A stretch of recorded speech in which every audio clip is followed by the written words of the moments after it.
សួរពុកម៉ែបងប្អូនទាំងអស់គ្នាវិលមកជួបនឹងខ្ញុំនៅវីដេអូថ្មីទៀតហើយនាងខ្ញុំឈ្មោះជាស្រីណាជាកសិករមួយរូបដែលចិញ្ចឹមមាន់នៅភូមិជ្រៃវែងឃុំស្រែរនងស្រុកត្រាំកក់ខេត្តតាកែវ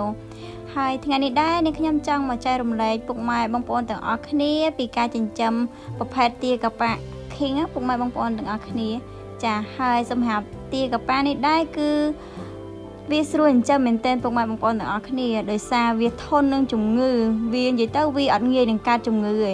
ហើយសម្រាប់ប្រភេទទាកាប៉ាឃីងនេះដែរគឺវាមានទម្ងន់ធ្ងន់ណាពុកម៉ែបងប្អូនដោយសារសំបីតែប្រភេទមេទាក៏វាមានគីឡូវាប្រហែលជាយ៉ាងតិចណាក៏2គីឡូដែរហើយសម្រាប់ឈ្មោះវិញវាមានទម្ងន់រហូតដល់5គីឡូទៅ6គីឡូអញ្ចឹងបើសិនជាពុកម៉ែបងប្អូនចង់ចិញ្ចឹមអី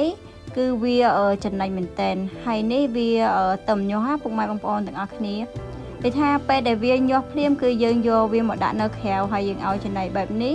ដើម្បីកុំឲ្យមេរបស់វាជន់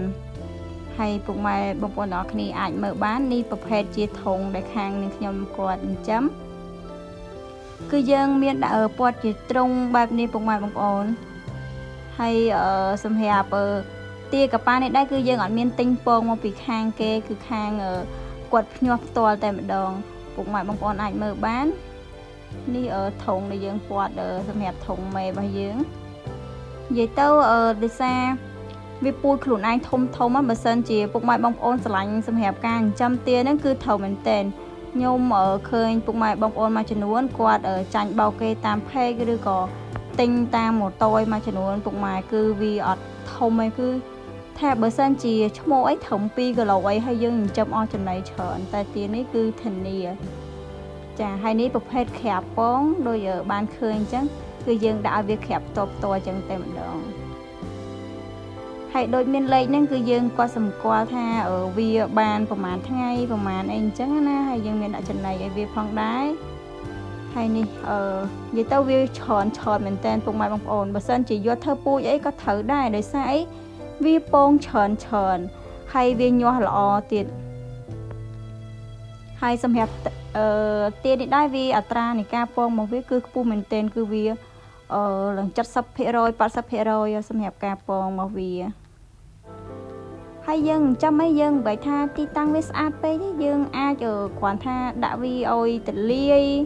ឲ្យមានខ្យល់ចេញចូលខ្លះហើយមានទឹកអីគ្រប់គ្រាន់សម្រាប់វាអញ្ចឹងណាហើយយើងគ្រាន់តែពាត់ធុងអីតិចតួចអញ្ចឹងកុំឲ្យវាហត់ហៀប៉ាអីចឹងទៅហើយដូចបងប្អូនឃើញអញ្ចឹងឆ្នុកហ្នឹងអាហ្នឹងសុទ្ធតែកន្លែងវាពងពុកម៉ែបងប្អូនចានិយាយទៅការសម្អាតធុងអីគឺវាអត់ដូចមាន់ទេថាខាងនេះខ្ញុំធ្លាប់បង្ហាញពុកម៉ែបងប្អូនទាំងអស់គ្នាពីការចិញ្ចឹមមាន់គឺយើងត្រូវការកន្លែងស្អាតកន្លែងអីយើងត្រូវសម្អាតបោះវាថែទាំវាច្រើនតែសម្រាប់ទានេះវិញគឺអត់ទេគឺយើងមើលទៅគឺសាមញ្ញមែនទែនគឺយើងអាចដាក់វាបែបហ្នឹងបានចាហើយសម្រាប់ទានេះផងដែរគឺខាងនឹងខ្ញុំមានលក់ដែរពុកម៉ែបងប្អូនបើសិនជាចង់បានអីអាចតំណតំណងមកខាងនឹងខ្ញុំបានហើយសម្រាប់ការចិញ្ចឹមនេះมันមានត្រឹមតែទាហ្នឹងទេបើសិនជាពុកម៉ែបងប្អូនចង់ចិញ្ចឹមមាន់អីក៏អាចតំណតំណងមកខាងនឹងខ្ញុំបានដែរដោយសារខាងនឹងខ្ញុំមានលក់ដូចគ្នាចាពុកម៉ែបងប្អូនទាំងអស់គ្នាហើយសម្រាប់ពុកម៉ែបងប្អូនដែលចង់កម្មង់គឺអាចកម្មង់ពីខាងនឹងខ្ញុំបានគឺធានា 100% មកពុកម៉ែបងប្អូនទាំងអស់គ្នាសម្រាប់ទាកាប៉ាគឺជាប្រភេទទាកាប៉ាឃីងគឺយើងមានទម្ងន់វាធ្ងន់ហើយយើងចិញ្ចឹមឆាប់បានលក់ហើយដោយសារតែវាប្រភេទពូជវាធំអញ្ចឹងណាហើយសម្រាប់ការចិញ្ចឹមផ្ទាល់នឹងដែរគឺបទពិសោធន៍របស់នាងខ្ញុំគឺចិញ្ចឹមត្រឹមតែ2ខែ2ខែកន្លះគឺយើងអាចបានលក់ហើយសម្រាប់ឈ្មោះអាច3ទៅ4គីឡូចាហើយសម្រាប់កូនមាន់គឺយើងអាចកម្មង់បានជាប្រភេទកូនមាន់ស្រែយើងសុទ្ធតែម្ដងគឺអត់មានលាយប្រភេទដូចជាមាន់បីសាសឬក៏ប្រភេទមាន់ចែដែលអ្នកភ្ញៀវមួយចំនួនគាត់ទិញតាមផ្ទះអញ្ចឹងគឺគាត់តែងតែប៉ះហើយអញ្ចឹងធ្វើឲ្យការចិញ្ចឹមមាន់ហ្នឹងគឺវាអត់ងាយធំទេចាហើយសម្រាប់មាន់ខាងនេះខ្ញុំនេះដែរគឺធានា 100% ពុកម៉ែបងប្អូនទាំងអស់គ្នា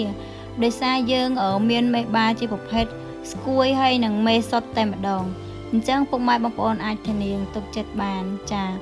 ហើយសម្រាប់វីដេអូរបស់ខាងនេះខ្ញុំថ្ងៃនេះដែរមានតែប៉ុណ្្នឹងទេសម្រាប់ចែកជូនទៅដល់ពុកម៉ែបងប្អូនទាំងអស់គ្នាបានទស្សនាចាអរគុណជម្រាបលា